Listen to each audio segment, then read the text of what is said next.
तर नमस्कार मंडळी, कसे आहात सगळे. योगशाली चॅनलमध्ये मी वैशाली पाटील तुमचं मनापासून स्वागत करते. तर मी सावित्रीबाई ज्योतिबाराव फुले या सिरियलमध्ये आज काय घडलं ते आपण पाहून घेणार आहोत. तर बुटुशास्त्री असतात ते पंतना थांबा म्हणून म्हणतात आणि त्यांना म्हणतात की तू काय अक्कल घाण ठेवली आहेस का? तुला जर जायचंच होतं तर पाठीमागच्या बाजूने जायचं होतं ना, तू पुढून कशाला गेलास, इथून कशाला आलास. तोच बाकीचे जे पंडित आहेत ते पण म्हणतात की तुम्ही अपशकुन गेलात. तर पंत आहेत ते म्हणतात की माफ करा गुरुजी, मी दुःखात होतो त्यामुळे मला काही समजलं नाही. तर तिथला पंडित म्हणतो की देवीच्या काठीला अपशकुन झाला आहे, काठी मागे फिरवा. तर सावी जी आहे ती पाटलांकडे बघून रडत असते. तेवढ्यात पाटील आहे ते म्हणतात की शांत व्हा, शांत व्हा सगळे. हे काय करताय, देवीची काठी मागं काय घेताय. आणि पंतजींना म्हणतात की पंतजी हे काय झालं. तर पंतजी म्हणतात की काय सांगू पाटील, माझ्यावर न सांगता येणारा प्रसंग झाला आहे आणि अशावेळी आधार द्यायचं सोडून काही बाही बोलतायत मला. तर बुटुशास्त्री म्हणतात वा, म्हणजे आम्ही काय गुलाल खोबरं उधळू, एकतर वागला सासा आणि आता या मिरवणुकीत रडतोयस. तर पंत जे आहेत ते म्हणतात की तिनेच रडवलं आहे मला, माझ्या लेकीचं सुख तिला पाहवलं नाही. तर शास्त्री आहेत ते म्हणतात की मुळात देवाला मध्ये आणू नकोस. अरे तुझं प्रारब्ध आहे हे, गेल्या जन्मीचं पाप आहे हे आणि आता हे फेटायलाच पाहिजेत. नारोपंत गोमूत्र आणा. तोच पंतजी म्हणतात की तर पंत आहे म्हणतात की अशी कशी जन्माला आलीस तू, पांढऱ्या पायाची आहेस तू. आणि रमाला बोलत असतात तिकडे येताना ना या रमाईच्या नदीत बुडवून टाकली असती तर बरं झालं असतं. ही माझीच चूक आहे आणि खूप जोरजोरात रडू लागतात. तर पाटील जे आहेत ते म्हणतात की पंतोजी तुम्ही पोरीला का बोलतायसा आणि तुम्ही काही वंगाळ बोलू नकात. तर पंत आहे ते म्हणतात की कशा शांत राहू पाटील. बघा ना पाटील, कसं काय होतं आणि काय झालं आता. बघा ना कशी होती माझी रमा, हळदीच्या अंगानं गेली होती आणि आता पांढरं कपाळ घेऊन आली आहे. माझं नशीबच फुटकं. आणि पंतोजी रमाला म्हणतात की चला आता, तुझं तोंडही पाहायची कुणाला इच्छा नाही आहे आता. तुझी सावलीसुद्धा बघायची इथे कुणाला पडलेली नाही आणि इथे शास्त्री बुवांना तुझी नजर पडली तर त्यांना चालणार नाही. चल तू इथून. इकडे पंतजी आणि त्यांची बायको रडत असतात आणि म्हणत असतात की हे काय झालं देवा. तोच तिथे सावी येते. तर पंतजी म्हणतात काय आता आपण काय करायचं आता. तोच त्यांची बायको म्हणते की अहो, सासरी जाताना माझी मुलगी किती सुरेख दिसत होती. तिच्या हातावरती हळद, कोपऱ्यापर्यंत चुडा, गळ्यात असलेली बोरमाळ, बाजूबंद, सगळं कसं छान दिसत होतं. अंगात हिरवत असलेलं अशी लक्ष्मीच्या पावलाने गेली होती व माझी रमा आणि परत आली ती ही अशी. तर पंत म्हणतात देव कोपला, रमाची आई देव कोपला आपल्यावरती. तसंच सावी जी आहे ते म्हणते की काकी रमा. तर रमाची आई आहे ती ओरडते, म्हणते की तू इथे कशाला आली आहेस. सावीची आई म्हणते की रमाची आई म्हणते की तू निघ इथून, नाहीतर माझ्या मुलीचा अपशकुन तुलाही लागेल. जा इथून. माझ्या पोरीचं कपाळ पांढरं झालं आहे आणि तिचा चेहरा तू बघितलास तर तुझाही दिवस चांगला जाणार नाही. जा बाई इथून, तू निघून जा. तर सावी जी आहे ते म्हणते की काकू तुम्ही असं का म्हणताय, असं नका ना म्हणू तुम्ही. सांगा ना रमा कुठे असेल? तर रमाची आई म्हणते की असेल परसात. तर पंतोजी पाठीमागून म्हणत असतात की हे काय वाढून ठेवलंयस रे देवा माझ्या पोरीच्या नशिबात. तेवढ्याच रमाची आई म्हणते की आपल्या पोरीच्या नशिबी आता फक्त नरकच. आणि आता सायवी जी आहे ती परसबागेत येते इकडे. आणि रमा इकडे परसबागेत आली की रमा जी असते ती खोलीत बसलेली असते आणि सावी जी आहे ते दरवाजा उघडते आणि रमाला हाक देत असते. तर रमा हाकेला ओस देत नसते.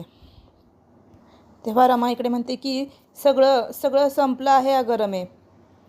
मी विधवा झाले. आता सण नाही, खेळ नाही, आता फक्त अंधार. आता सगळं संपलं. आता मी आणि हा अंधार, हा नरक.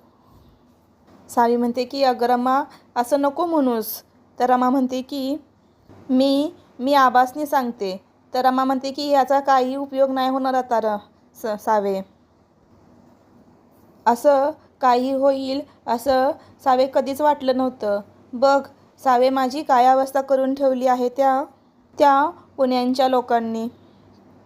आणि तोच वाऱ्याचा झोका येतो आणि रमेचे केस ओपन केलेले असतात. ती सावी बघते आणि सावीला धक्काच बसतो. आता तू दिलेला गजरा मी कधीच माळू शकणार नाही. सगळं संपलं ग सावे. आणि रडू लागते. आता सावीला धक्काच बसलेला असतोय. तिला काय कळतच नसतंय. आणि सावी रडूच लागते आणि पळत पळत निघालेली असते. तोच इकडे सावीची आई आणि आत्या बोलत असतात की अगं सावी कुठं राहिली काय कळतच नाही आहे. तिच्या हातनं ओटी भरायची होती आणि ही कुठं गेली काय माहिती. काय ऐन वक्ताला कुठं गेली काय माहीत. तर सावी जोरजोरात रडत येत असते. तेव्हा आत्याने सावीची आई तिला म्हणते की काय ग काय झालं, ही का रडती आहे. सावीला हाक मारतात तर सावी काही हाकेला ओस देत नाही आणि रडत रडत आत जाते.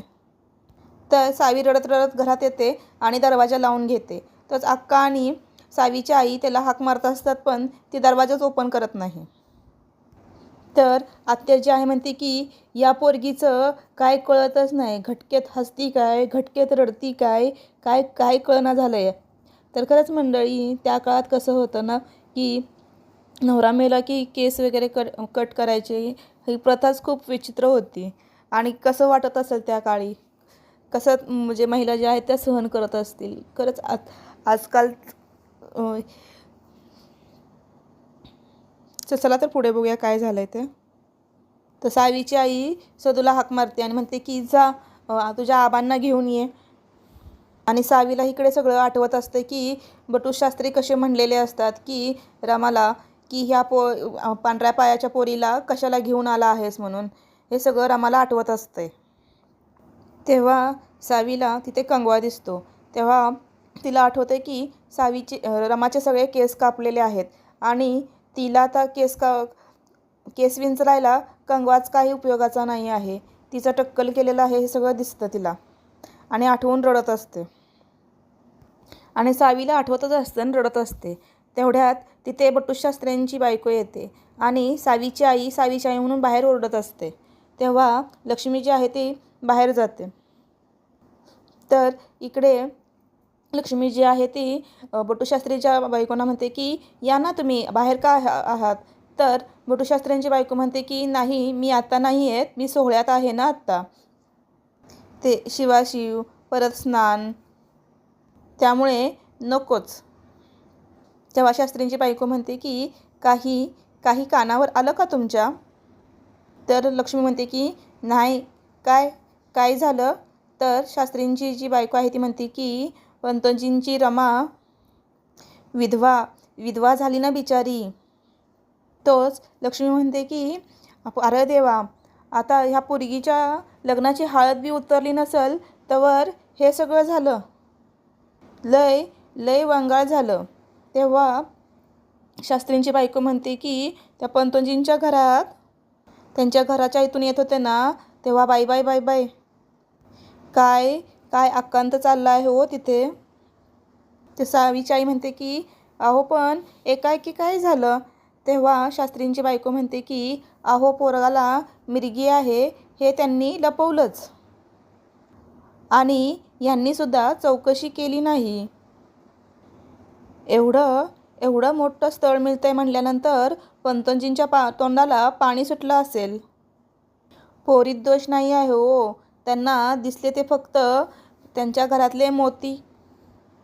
हा मग सावीनं पण तेच पाहिलं असेल. तर शास्त्रींची बायको म्हणते की हो तुमची सावी होती ना तिथेच. म्हणजे अहो रमाला घेऊन येत होते ना तेव्हा पाहिलं तिने तिथे. रडत रडत गेली हो ती पोरगी तिथून. इकडे काठी घेऊन सगळेजण अंबाबाईचा जल्लोष करत असतात आणि पाटील जे आहेत ते काठीबरोबर चालत असतात.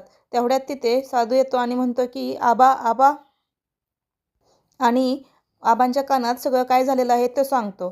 तर पाटील जे आहे ते पळत पळत घरी येतात आणि सावीला हाक देत असतात. सावी बाळ असं करत ओरडत येत असतातच दरवाजा इथे येतात. तर लक्ष्मी जी आहे ते म्हणतात आहो बघा ना पोरगी दारच उघडत नाही आहे, किती वेळ झालं, आणि पोरगीनं आतून कडी लावून घेतली आहे. तर पाटील म्हणतात होय होय पण तिला काय कोण बोललं का.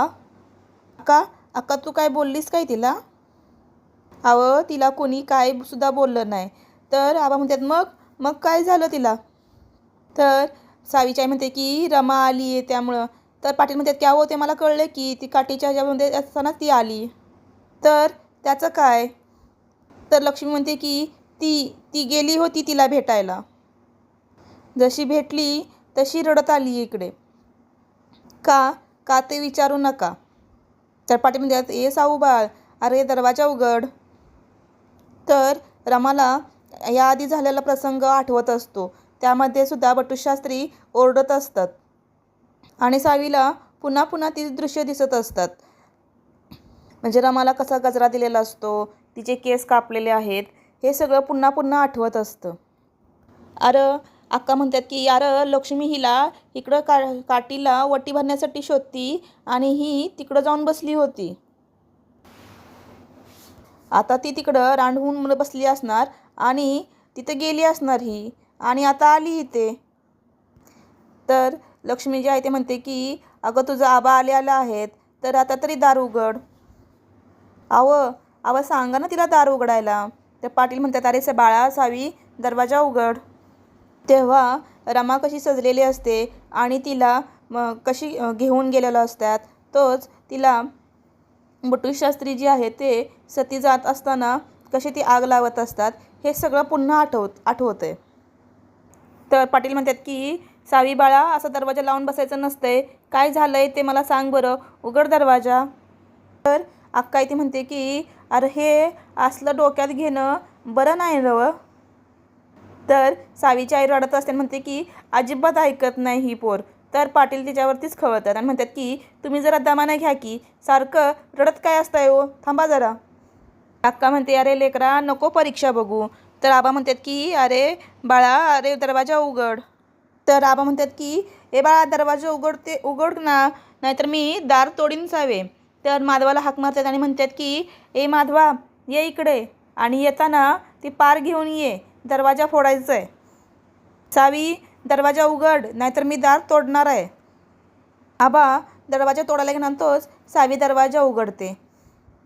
तर आबा खाली बसतात आणि सावीला म्हणतात की काय काय वागायला लागली आहेस बाळा, जे जे काय म्हणत आहे ते घडाघडा बोल ना, कशाला अशी बसली आहेस. हे काय आता नवीन लावलेस, जरा काय झालं की दार लावायचं. आईबाचा असा अंत बघतात काय ग पोरी. आता लगीन होईल तुझं, सासरी जाशील अशी नांदायला, आणि तू आता असं करतेस का. तिथं पण असंच वागणार आहेस का. असं नाही करायचं सावे बाळा. तर सावी जी आहे ते म्हणते की आबा मला लगीन करायचं नाही.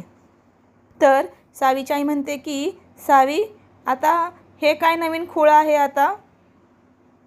अगं पाहुणी येऊन गेली, पसंत पडली आहेस तू, आणि आता हे काय म्हणतेस. हे काय नवीन आता तुझं. लोकांना तोंड दाखवायला जागा उरणार नाही आपल्याला. कळतंय का तुला काय? कुणीतरी सांगा हिला, समजावा काय म्हणती आहे ही. तर अक्का म्हणतात की सावे एवढी मोठी झाली आहेस वय ग तू की सांगतेस लगीन करणार नाही म्हणून. अगं लगीन म्हणजे काय पोरखेळ आहे काय? तर सावी म्हणते की लगीन करून आयुष्याचा जर नरक होणार असेल तर मला लगीनच करायचं नाही. तर अक्का म्हणते हे बघ, लगीन करायचं म्हणलं की हो म्हणायचं आणि लग्नाला उभा राहायचं. कळतंय का? तेव्हा सावी म्हणते की आबा मला बळजबरीनं लग्नाला उभा करू नका. मला लगीन करायचं नाही नाही नाही.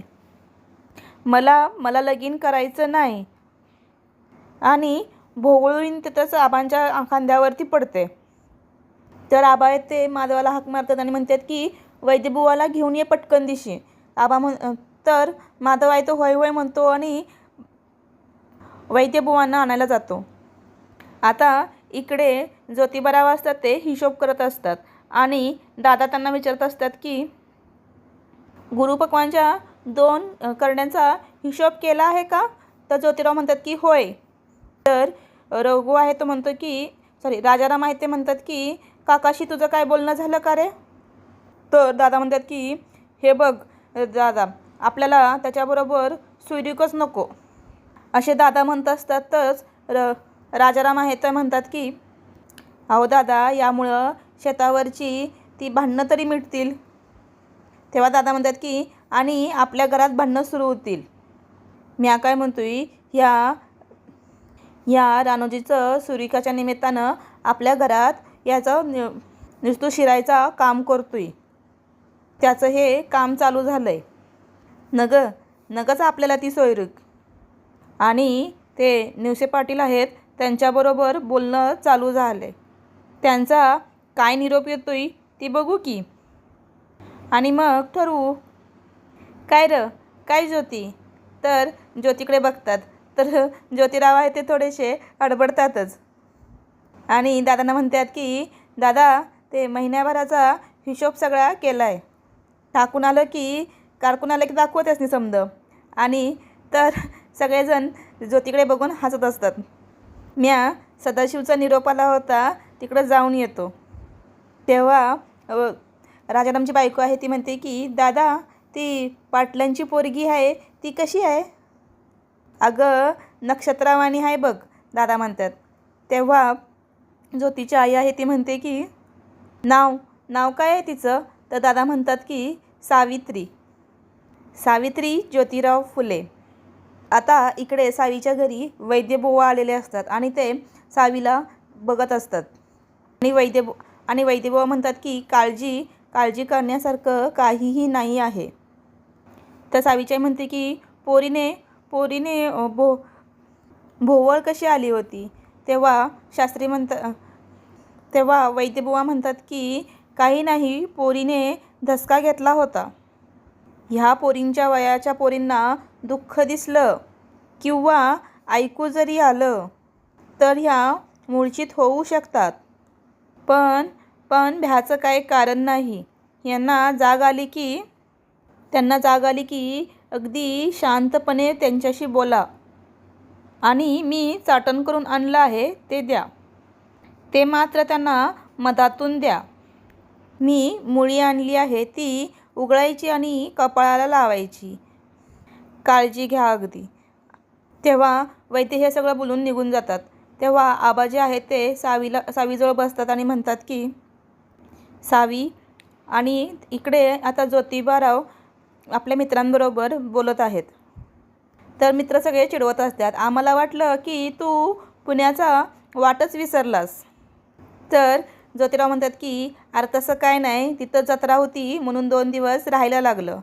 तर त्याचा एक दुसरा मित्र म्हणतो की अरे तसं काय नाही. तेव्हा ज्योतिराव त्यांच्यावरती ओरडतात, मल्हार. तर दुसरा मित्र म्हणतो की अरे तसं काय नाही, तू चिडू नकोस, पण तू लग्नासाठी तयार झालास हे खरं आहे ना? तेव्हा ज्योतिराव म्हणतात की अरे लग्नाला होकार दिला तरच अक्का लग्नाला शाळेला हो म्हणेल. आणि तरच शाळा सुरू होईल. म्हणजे तुला पोरगी पसंत नाही, म्हणजे शाळेसाठी त्या पोरगीची शाळा केलीस तू. उद्या लोक काय म्हणतील, लहुजीच्या शाळेतली पोरं लबाड आहेत म्हणून. तेव्हा ज्योतिराव म्हणतात की शाळेसाठी होकार दिला हे खरं आहे, पण मुलगीसुद्धा बरी आहे. आता पुढील भागामध्ये दाखवलं आहे की सावीला एका ठिकाणी बसवलेलं असते आणि बुटूशास्त्री म्हणतात की ह्या पोरगीला काही सांगण्याच्या मनस्थितीमध्ये नाही. तुमच्या घराण्याला कुठे नेऊन ठेवेल हे सांगता येत नाही. आणि सावी जी आहे ते इकडे कोणत्या तरी वंशकाला बोलवलेलं आहे आणि तिथलं जे आहे साहित्य ते भुरकावून लावते. आणि ज्योतिरावांचे जे सगळे मित्र आहेत ते पोरगी पसंत आहे म्हणून लग्न म्हणून ओरडत आहेत. आता बघूया की पुढच्या एपिसोडमध्ये काय होतं आहे. तर व्हिडिओ आवडला तर नक्की लाईक करा, सबस्क्राईब करा आणि शेअर करा. धन्यवाद.